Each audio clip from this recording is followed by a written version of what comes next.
Hi everybody, my name's Dave. Thanks for joining me. I'm just making another quick video. I'm running out of ideas, but I thought this was quite apt. This is inverters.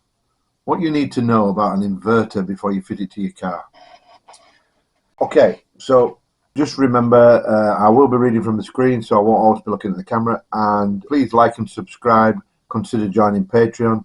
You can buy me a coffee if you don't want to do that. This transcript for this video will be on the Patreon page shortly. Battery inverters, what you need to know. Before I start, I will say that this comes from my work where people ask about inverters all the time. So, all inverters are not equal. For example, there's a modified sine wave and a pure sine wave. And based on the fact that most of us know what we need to use, that we need to use a pure sine wave, there's no need to go into the wheres and whys of that, but basically it's cleaner power. So let's look at what's important and what many people do not consider when purchasing an inverter. Well, I sell inverters every day of the week. We have a 500 watt, a 1500 watt and a 3000 watt version. People pick up a 3000 watt inverter thinking they can just plug it in and use it, and you can. But if you want to use it at 3000 watts, then it's not as simple as just that. The principle applies to all inverters, but the higher the output, the more relevant this becomes. So what does an inverter do for the people who don't know? It changes 12 volts DC, which is direct current, into 240 volts alternating current AC to allow you to use household appliances when you're camping in your car. However, it's not as clear cut as that because there are several limitations and conditions of using an inverter. So what output do I need? Well, I get this asked a lot.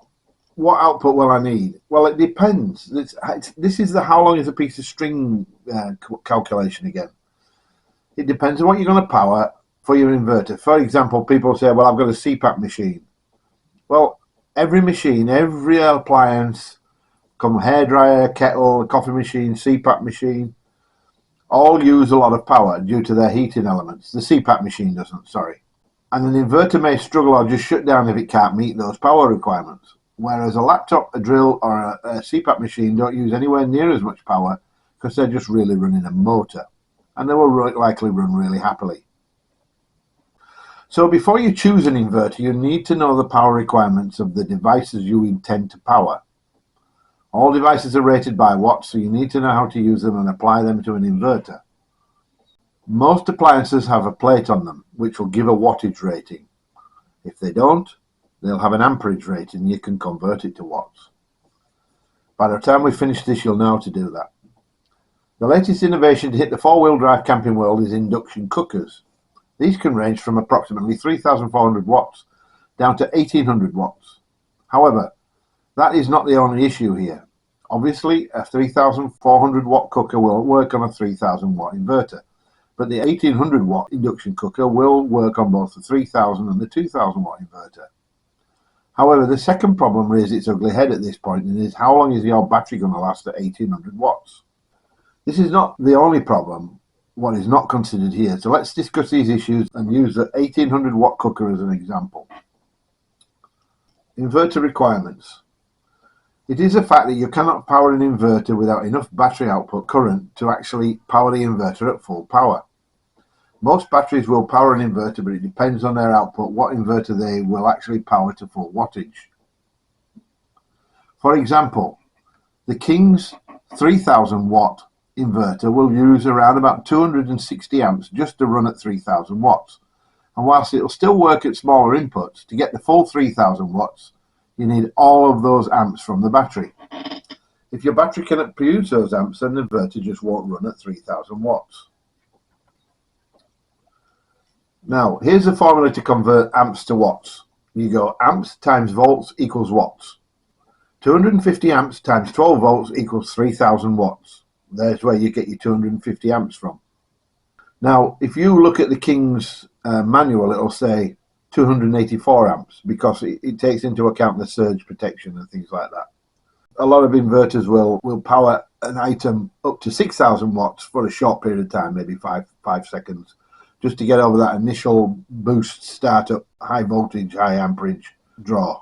All right, let's say we've got a 1500 watt inverter, okay? Remember first, you'll need to calculate the total wattage pulled by the inverter over the course of its runtime. So we calculate that first. 3 hours of runtime needed at 1500 watts. Right, so let's say we've got 1500 watts running out of our induction cooker, and we need to cook something for 3 hours. 4,500 watts in total. Then divide it by DC voltage of the inverter, 12 volts DC, to finally get the result we've been looking for, 375 amps. You will need a total of 375 amps of stored power in the batteries. Remember, don't fully deplete your batteries, and keep this in mind when you're calculating the number of batteries required.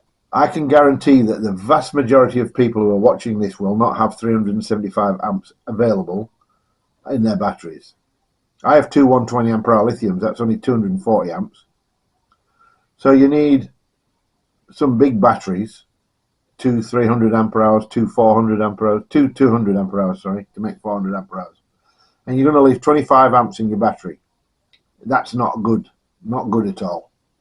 How many batteries do I need to run a 2000 watt inverter, and how long will they last? These are questions we get asked. Let's say you purchase a 12 volt battery, a 2000 watt inverter. If you max out the inverter at 2000 watts, you are pulling 2000 watts divided by 12 volts, 166.6 DC amps per hour. If you use a 200 ampere hour divided by 166.6, 1.2 hours of runtime. This is if you plan on fully depleting your battery, which is definitely not recommended.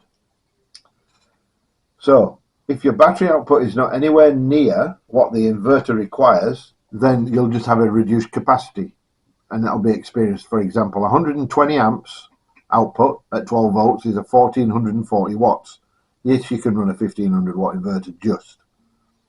240 amps at 12 volts equals 2880 watts. You can almost run a 3000 watt inverter, but you definitely can run a 2000 watt. It matters not what your inverter size is. If you have a battery maximum of 120 amps, you will only produce 1440 watts. So it's half of the capacity of a 3000 watt inverter. So I will admit to not being wise or doing any research when I fitted a 2000 watt inverter to my car. I had a 100 ampere hour lithium battery which had the maximum output of 60 amps. Using the formula above, you can see that I could only get a maximum of 720 watts, which is why my 800 watt coffee machine would barely work.